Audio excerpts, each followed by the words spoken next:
पिताजी, माँ की तबीयत तो दिन ब दिन और बिगड़ती जा रही है। हमें इनका जल्द से जल्द इलाज करना होगा, वरना उनकी तबीयत और भी बिगड़ती जाएगी।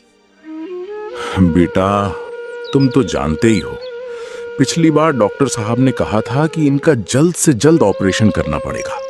इस बीमारी का इलाज सिर्फ ऑपरेशन करके ही किया जाता है, और हमारे पास तब इतने पैसे नहीं थे। इसी वजह से हमने तुम्हारी माँ का इलाज नहीं किया और ऐसे ही घर लेकर आ गए। पर पिताजी, अगर ऐसे ही चलता रहा तो माँ की तबीयत दिन ब दिन और बिगड़ती जाएगी। बेटा, तुम चिंता मत करो। इस बार हमारी फसल बहुत अच्छी आई है। इस बार जैसे ही फसल कटकर बाहर आएगी, हम उसे बेचकर तुम्हारी माँ का इलाज करवा देंगे। बस कुछ ही दिनों की बात है। शांति, तुम भी चिंता मत करो, बस थोड़े ही दिन इंतजार कर लो। एक बार तुम्हारा ऑपरेशन हो जाए, फिर तुम पूरी तरह से ठीक हो जाओगी। ऐसे ही कुछ दिन बीत जाते हैं। शांति की तबीयत दिन ब दिन खराब होती जाती है और एक दिन शांति की तबीयत बहुत ज्यादा बिगड़ जाती है और उसे अस्पताल ले जाया जाता है। वहां जाकर डॉक्टर साहब बोलते हैं, देखिए, मैंने आपसे पहले ही कहा था, इनका ऑपरेशन करना बहुत जरूरी है। ये सब आपकी लापरवाही की वजह से हो रहा है। अगर कल को उनकी जान चली गई तो उसके जिम्मेदार भी आप ही होंगे। अब उनकी तबीयत बहुत खराब हो चुकी है। अब मैं दवाई के सहारे इनको जिंदा नहीं रह सकता। एक तो आप ऑपरेशन के लिए पैसों का इंतजाम कीजिए, नहीं तो इनको यहाँ से लेकर जाइए। ये सुनकर दोनों बाप बेटे बहुत परेशान हो जाते हैं। पिताजी, हमारी फसल तो आने ही वाली है। क्यों ना हम कुछ दिनों के लिए जमींदार से थोड़ा कर्ज ले ले। जैसे ही फसल आएगी हम उसे चुका देंगे। माँ का इलाज भी हो जाएगा। लेकिन इस वक्त माँ का इलाज करना बहुत जरूरी है, वरना हम माँ को खो देंगे। आपने सुना ना डॉक्टर साहब ने क्या कहा? हाँ बेटा, मुझे भी ऐसा ही लगता है। शायद तुम सही कह रहे हो। हमें और इंतजार नहीं करना चाहिए। तुम यहीं रुको, मैं घर जाकर खेत के कागजात लेकर जमींदार के यहाँ जाता हूँ और उससे पैसे लेकर आता हूँ।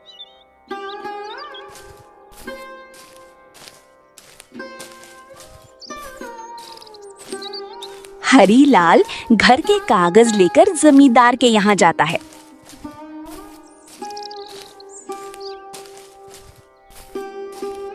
और बोलता है, जमींदार जी, मुझे इस वक्त पैसे की बहुत जरूरत है। मेरी पत्नी की तबीयत बहुत ज्यादा खराब है। डॉक्टर ने ऑपरेशन के लिए कहा है और आज के आज ही ऑपरेशन करना बहुत जरूरी है, वरना मैं अपनी पत्नी को खो दूंगा। कृपया इस मुश्किल घड़ी में मेरी मदद कर दीजिए। आपका ही सहारा है जमींदार जी, मना मत कीजिएगा। हाँ हरीलाल, तुम्हें जितने पैसे चाहिए मैं दूंगा, लेकिन तुम तो जानते हो ना, मैं ऐसे ही किसी को पैसे नहीं देता। हाँ जमींदार जी, मैं जानता हूं। इसीलिए तो मैं अपने खेत के कागजात साथ लेकर आया हूं। ये लीजिए, ये कागजात आपके पास गिरवी रख लीजिए और मुझे पैसे दे दीजिए। हरीलाल पैसे लेकर वहां से चला जाता है।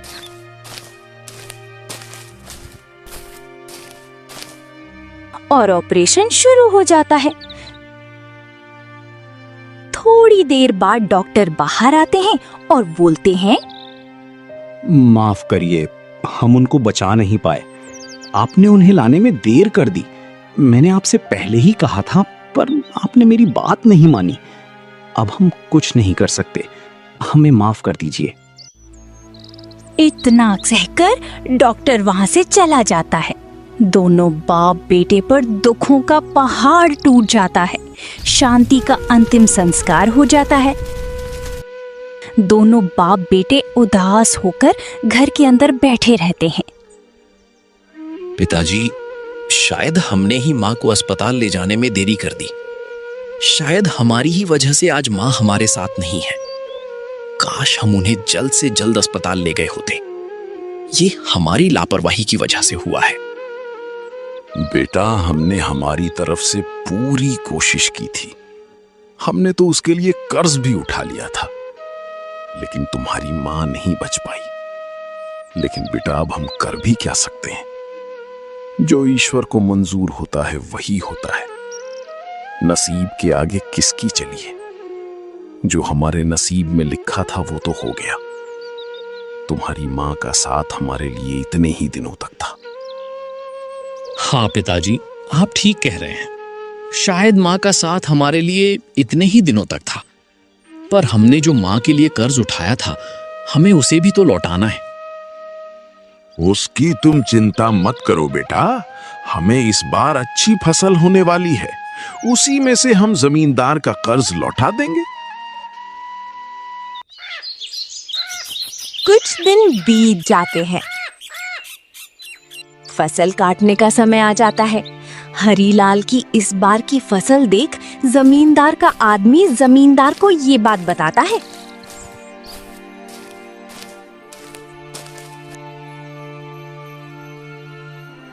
अच्छा, तो हरीलाल को इस बार भी बहुत अच्छी फसल आई है।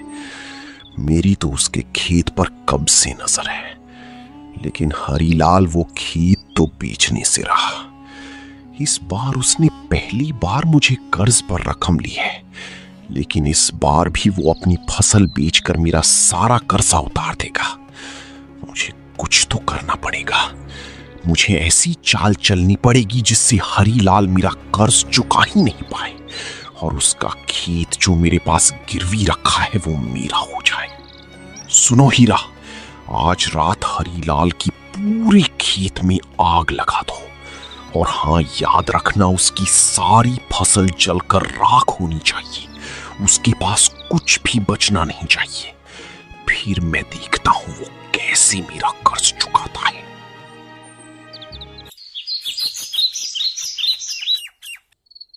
जमींदार का आदमी रात होते ही चोरी छुपे जाकर हरीलाल के खेत में आग लगा देता है। आग के कारण हरीलाल की सारी फसल जलकर राख हो जाती है।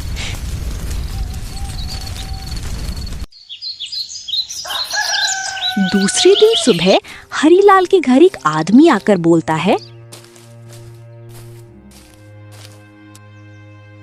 अरे हरीलाल, बाहर निकलो, तुम्हारे खेत में आग लगी है। ये सुनकर हरीलाल बहुत घबरा जाता है और चौंक जाता है। अरे ये तुम क्या कह रहे हो? मेरे खेत में आग कैसे लग सकती है? ये कैसे हो गया? मैं अभी जाके देखता हूं।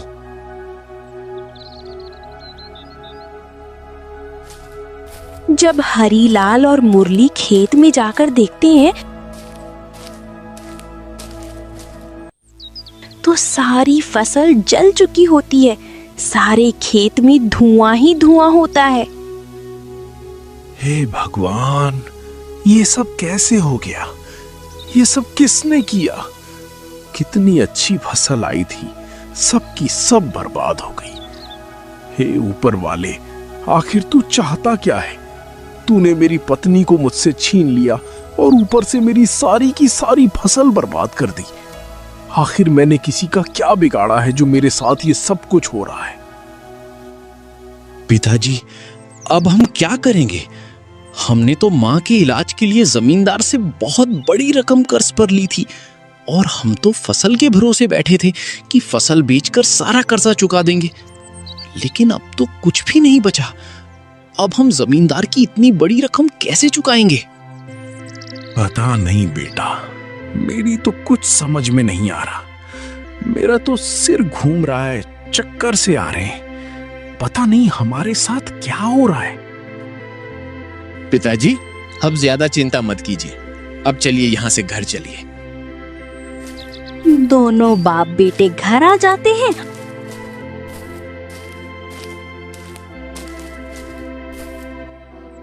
और निराश होकर बैठ जाते हैं। तभी मुरली बोलता है, पिताजी, आप इतनी चिंता मत कीजिए। मैं कुछ करता हूँ। हम जमींदार का सारा कर्जा चुका देंगे। पिताजी, मैं शहर जाके कुछ काम देख लेता हूँ। शहर में मेरा एक दोस्त एक कारखाने में काम करता है। मैं भी शहर चला जाता हूँ और वहां पर काम करके मैं जमींदार का सारा कर्ज लौटा दूंगा। आप बिल्कुल अभी चिंता मत कीजिए। हाँ बेटा, तुम शायद सही कह रहे हो। वैसे भी यहां रहकर कुछ नहीं होने वाला। गांव में तो काम मिलने से रहा। तुम शहर ही चले जाओ, लेकिन बेटा वहां जाकर अपना ख्याल रखना। आप मेरी फिक्र मत कीजिए पिताजी, मेरे वहां और भी दोस्त हैं, मुझे चिंता की कोई बात नहीं, बस आप ही अपना ख्याल रखना। जाने से पहले मुरली अपनी बचपन की दोस्त और जमींदार की लड़की प्रिया से मिलता है। दरअसल प्रिया और मुरली एक दूसरे को पसंद करते हैं। ठीक है मुरली, तुम जाओ और अपना ख्याल रखना। जितना जल्दी हो सके उतना जल्दी वापस आ जाना। मुझे तुम्हारी बहुत याद आएगी मुरली। फिर मुरली पैसे कमाने के लिए शहर चला जाता है।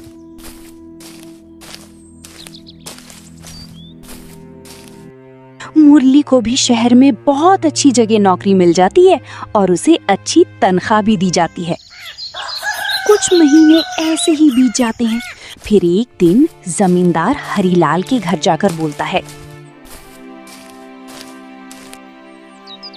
अरे ओ हरीलाल, तुमने अभी तक मेरा कर्ज नहीं लौटाया है।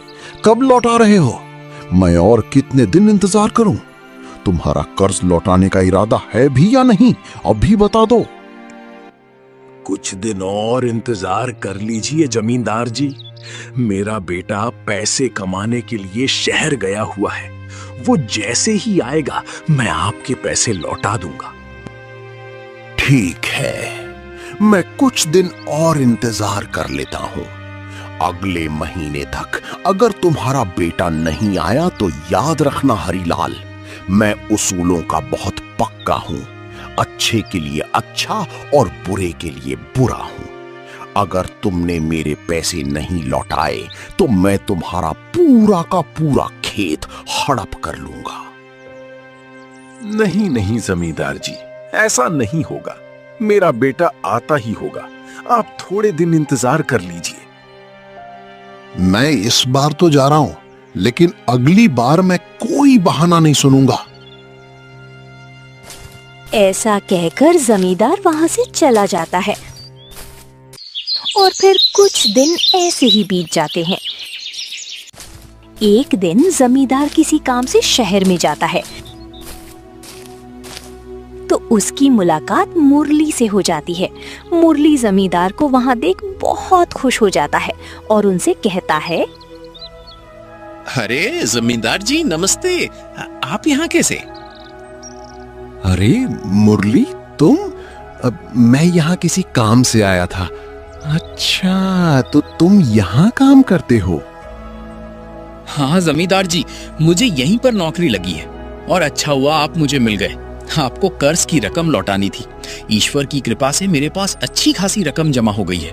मैं अगले महीने गांव आने ही वाला था, लेकिन मुझे छुट्टियां नहीं मिल रही, इसलिए नहीं आ पाऊंगा। मैं सोच रहा था कि किसी के हाथ पैसे भिजवा दूं और आज आप मुझे मिल गए। अगले 2 महीने तक सब लोगों की छुट्टियां रद्द कर दी गई हैं, जिस कारण मैं अगले 2 महीने गांव नहीं आ पाऊंगा। आप यहीं रुकिए, मैं आपके पैसे लेकर आ रहा हूं। ऐसा कहकर मुरली पैसे लेने घर चला जाता है और जमींदार वहीं खड़े खड़े सोचता है, इसका मतलब मुरली तो गांव लौटने से रहा। लगता है ईश्वर भी यही चाहता है और मेरा पूरा पूरा साथ दे रहा है। एक काम करता हूं, मुरली से मिलने की बात हरीलाल से छुपाता हूं। उसको मैं बताऊंगा ही नहीं कि मुरली ने मुझे पैसे दे दिए हैं। अगर उसे ये बात पता चली तो मुझे मजबूरन वो खेत मुझे उसे वापस देना पड़ेगा और ये मैं नहीं होने दूंगा। जमींदार ये सब सोच ही रहा होता है, तभी मुरली वहां पर आकर जमींदार से बोलता है, ये लीजिए जमींदार जी, इसमें आपके सारे पैसे हैं। और हाँ जमींदार जी, इसमें मैंने 5,000 अपने पिताजी के लिए भी दिए हैं। आप जब गांव जाओगे तब आप ये 5,000 मेरे पिताजी को दे देना, ताकि वो आने वाले 2 महीने तक अपना गुजारा कर सके। और उनसे कहना कि मेरी चिंता करने की कोई जरूरत नहीं, मैं यहाँ ठीक हूँ और मुझे बहुत अच्छी नौकरी मिली है और मैं बहुत जल्द गांव आ जाऊंगा। ये तो बहुत अच्छी बात है बेटा कि तुम्हें इतनी अच्छी नौकरी मिली है। ठीक है, मैं तुम्हारे पिताजी को ये सारी बातें बता दूंगा और तुमने जो पैसे दिए हैं वो भी तुम्हारे पिताजी को दे दूंगा। तुम बिल्कुल भी चिंता मत करो। अब मैं चलता हूं। ऐसा कहकर जमींदार वहां से गांव लौटकर आ जाता है।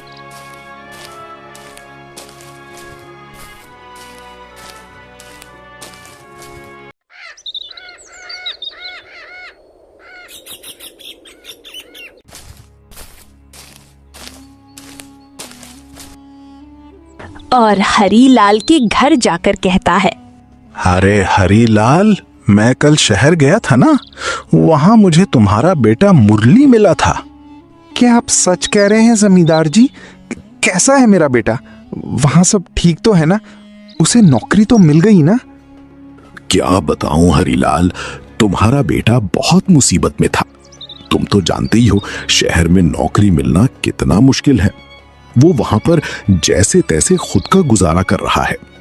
तुम्हारा बेटा मुझे देखकर मेरे सामने रोने लगा, गिड़गिड़ाने लगा। उसने कहा कि यहां नौकरी तो मिलने से रही, वो कोई व्यापार करना चाहता था जिसके लिए उसे पैसों की बहुत जरूरत थी। उसने मेरे बहुत हाथ पैर जोड़े और उसने मुझसे कहा कि मैं तुमसे आकर घर के कागजात लेकर अपने पास रख लूं। ये घर गिरवी रखकर उसने मुझसे पैसे मांगे।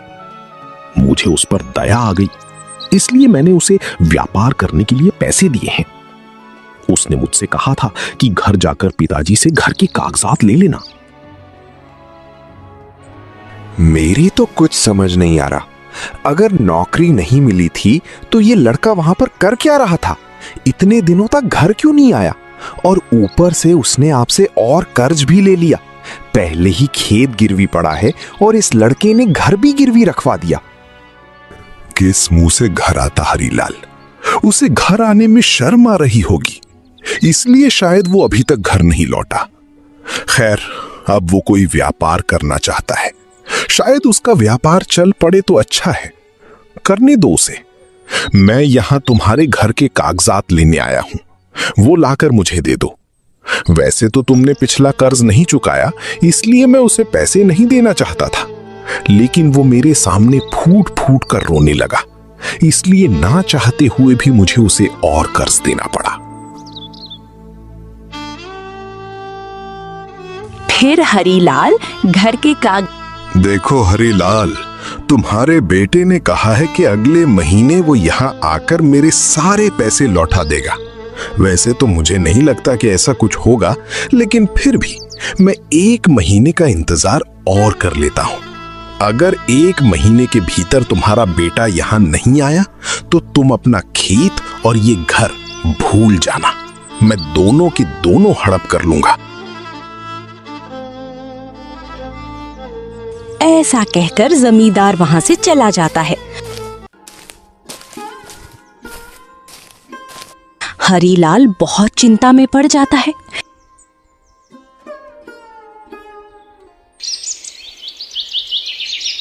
देखते ही देखते महीना बीत जाता है और जमींदार हरीलाल के घर आकर कहता है,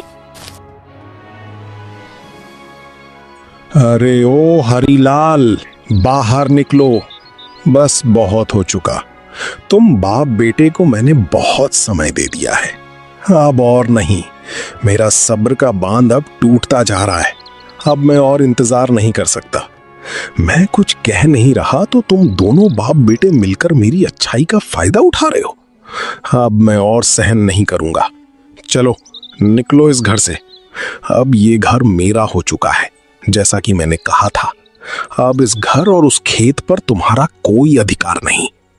ऐसा मत करिए जमींदार जी, मुरली आता ही होगा। थोड़े दिन और इंतजार कर लीजिए।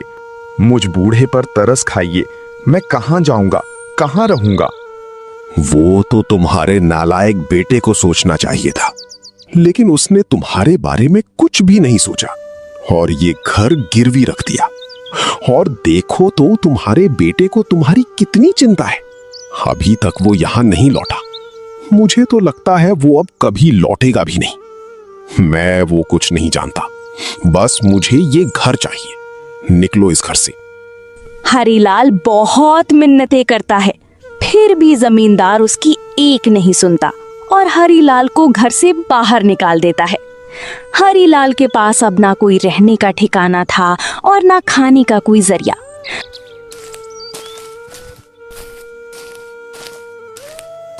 हरीलाल जैसे तैसे एक जंगल में झोपड़ी बनाकर रहने लगता है और लोगों के घर भीख मांगकर और कभी लकड़ियां बेचकर उन पैसों से अपना गुजारा करता है।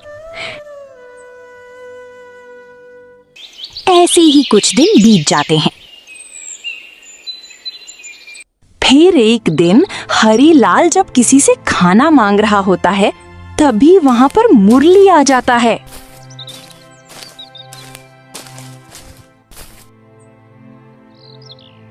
पिताजी, आप ऐसे खाना क्यों मांग रहे हो और आपकी ये हालत कैसे हुई?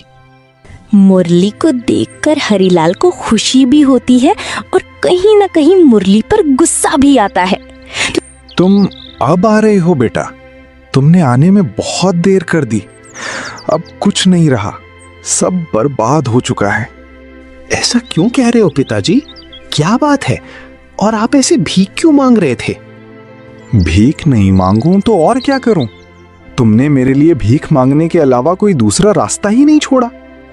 ये आप क्या कह रहे हैं पिताजी? मैंने क्या किया है? मैंने तो आपके लिए पैसे भिजवाए। क्या आपको जमींदार जी ने पैसे नहीं दिए? ये तू क्या कह रहा है मुरली? तुमने कब पैसे भिजवाए? फिर मुरली सारी बातें अपने पिताजी को बताता है। ये सारी बातें सुन हरीलाल को बहुत बड़ा धक्का लगता है।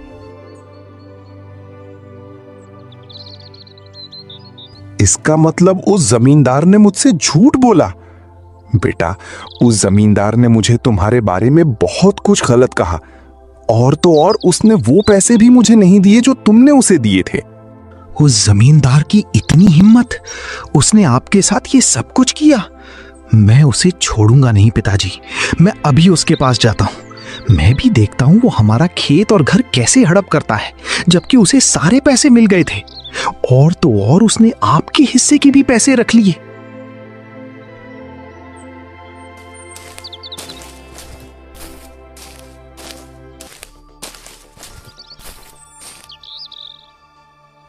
हे जमींदार, तुम्हारी हिम्मत कैसे हुई मेरे पिताजी के साथ ऐसा सलूक करने की? मुझे अभी के अभी मेरे घर, जमीन के कागजात और मेरे पिताजी के 5,000 ला कर दो। तुम्हें शर्म नहीं आई? तुमने मेरे पिताजी को मेरे बारे में झूठ बोला और तो और उनके पैसे भी रख लिए। तुम्हारे जैसे नीच आदमी को तो चुल्लू भर पानी में डूब मरना चाहिए। हे मुरली के बच्चे, जबान संभाल कर बात कर। तू भूल रहा है तू जमींदार से बात कर रहा है। तूने मुझे कब पैसे दिए? अभी तक तूने मेरे पैसे नहीं लौटाए और ऊपर से मुझसे ऊंची आवाज में बात करता है। शर्म तो तुझे आनी चाहिए।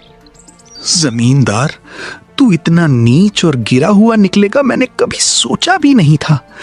ऊपर वाले से डर, इतना बड़ा झूठ बोलते हुए तुझे शर्म नहीं आ रही?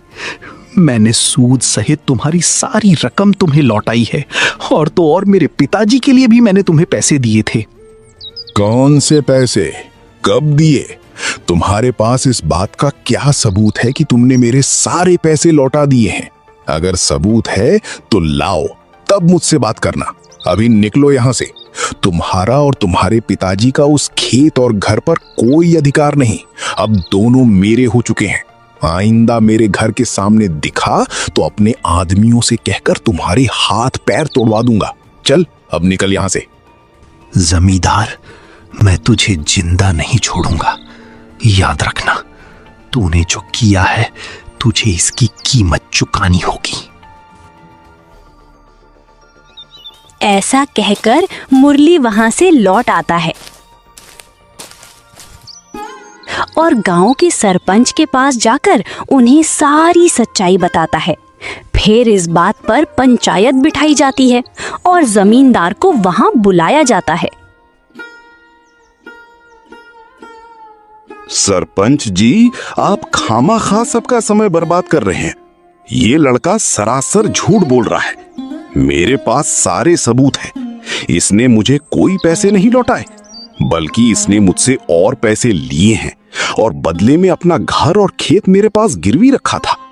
इसकी लौटाने की औकात नहीं है, इसलिए ये झूठ बोलकर अपना खेत और घर वापस पाना चाहता है। ये सरासर झूठ है। ये हमारे साथ अन्याय हो रहा है। आप कुछ कीजिए सरपंच जी।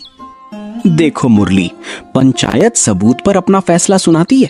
मुझे नहीं पता कौन झूठ बोल रहा है और कौन सच। जमींदार के पास सारे सबूत हैं। तुम तो पढ़े लिखे हो, फिर भी तुमने जमींदार को पैसे देते वक्त कोई सबूत क्यों नहीं रखा? गलती तुम्हारी है।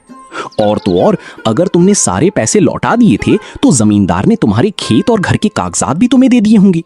अगर तुम्हारे पास जमीन और खेत के कागजात हैं तो लेकर आओ। बिना सबूत के मैं कुछ नहीं कर सकता।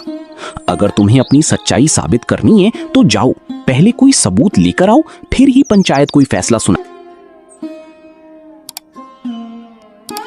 अब मुरली उदास हो गया।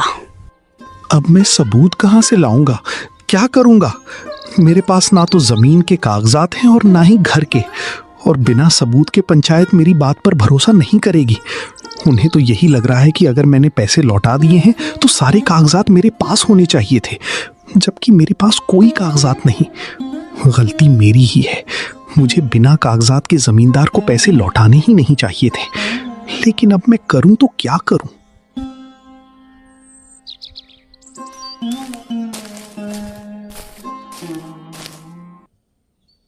मुरली उदास होकर एक पेड़ के नीचे बैठकर सोच ही रहा होता है। तभी वहां पर जमींदार की लड़की प्रिया आकर मुरली से कहती है, मुरली, तुम यहाँ? तुम कब लौटे? बस आज सुबह ही आया हूँ प्रिया। इतने परेशान क्यों हो? क्या बात है? क्या तुम नहीं जानती? मैं तुमसे कोई बात नहीं करना चाहता। चली जाओ यहाँ से। अरे क्या हुआ? तुम इतना गुस्सा क्यों कर रहे हो? मैंने क्या किया है? तुम नहीं जानती तुम्हारे पिताजी ने क्या किया है? तुम्हारे पिताजी ने मेरे पिता के साथ कितना बुरा सलूक किया, उन्हें भीख मांगने पर मजबूर किया। तुम्हारी आंखों के सामने इतना सब कुछ होता रहा और तुमने कुछ भी नहीं कहा। ये तुम क्या कहते जा रहे हो? मुझे तो कुछ भी नहीं पता। तुम जब शहर चले गए थे तो मैं भी अपने मामा जी के गांव चली गई थी।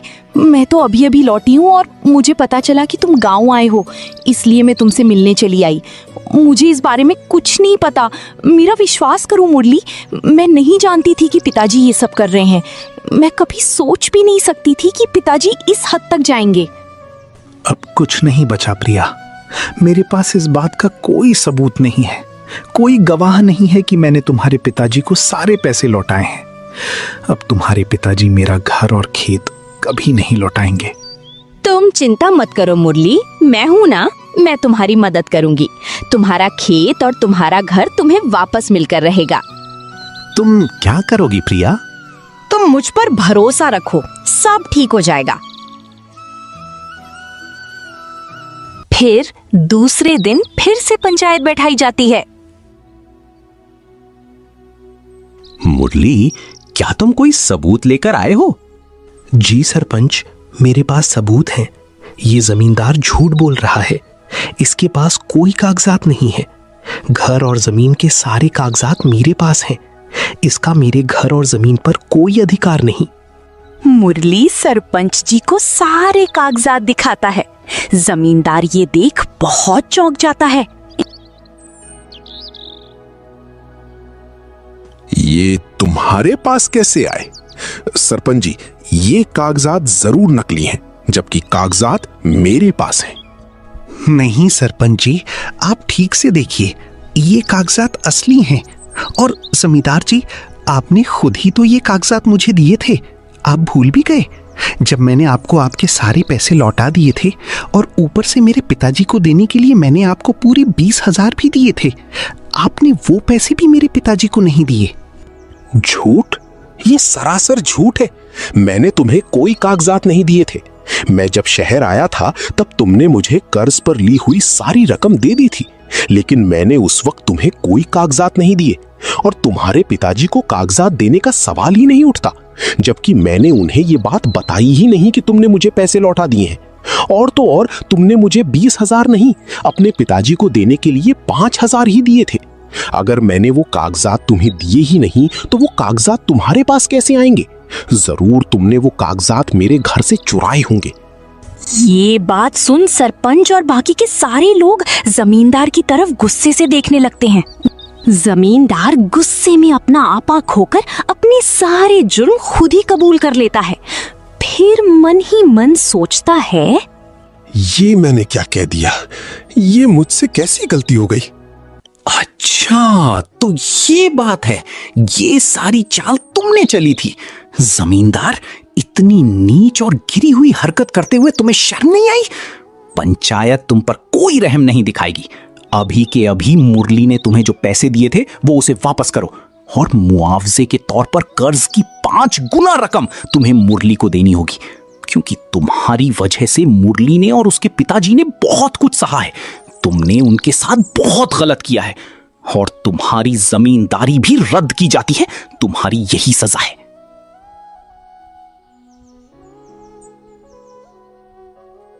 तुम्हारा बहुत बहुत धन्यवाद प्रिया। अगर तुम अपने पिता के खिलाफ जाकर मेरा साथ ना देती, मुझे वो कागजात लाकर नहीं देती, तो ये सब कुछ नहीं होता। लालच और बेईमानी से कमाया गया धन कभी स्थायी सुख नहीं देता। सच्चाई और ईमानदारी की राह कठिन जरूर होती है, लेकिन अंत में जीत उसी की होती है। किसी भी लेन देन में हमेशा सबूत और दस्तावेज संभाल कर रखने चाहिए। जो दूसरों के साथ अन्याय करता है, उससे एक दिन अपने कर्मों का फल अवश्य मिलता है।